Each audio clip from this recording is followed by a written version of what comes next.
Po e shohim në rastin e Shqipërisë.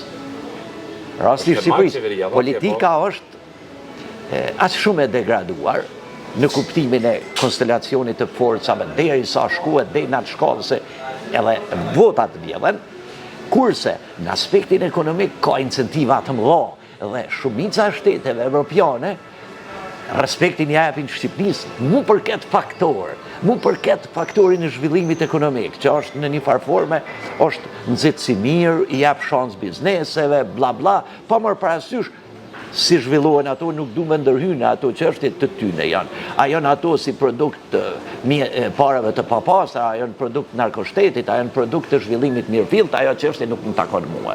Mirë po e shoh në sytë evropianëve. Shqipëria si një shans për do biznes. Po, në sytë evropianëve është ambicia e krejtë Evropës, bënë një shtet që të mbani ju në kombët tua, atëherë na dhe politikisht ju përkrahin. Dhe na duhet me punu në këtë drejtim. Nëse duhem na me qenë partner, edhe në marrëdhëniet ndërkombëtare politike, nuk mundesh me qenë partner shteti varfër. Harraje këtë punë. Mundesh me pas një lider shumë të fuqishëm. Aparat buxhetet për nevoja sociale. Shiko, paksu nevoja sociale. Po shiko, ose mirë mbajt ato. Janë qeveri e majt, pa dyshim e kanë në program, ata për ata i bojnë. Mirë po, shiko, jo, ajo nuk ishte me qenë në rregull nëse kish me qenë një qeveri e djathtë në pushtet, e kish me bo qatë veprim.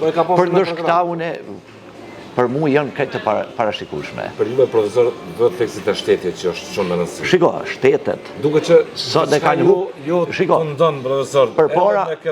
Përpara shtetet, shikoni, përpara në një histori shumë të vjetër, shtetet janë krahasuar në bazë të fuqisë ushtarake.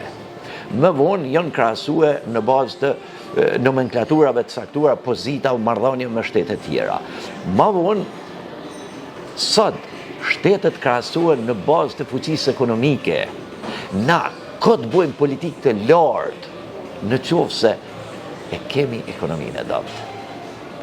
Ekonomia sot ka marrë rolin primat, ka marrë rolin e primatit në raport me raportet tjera.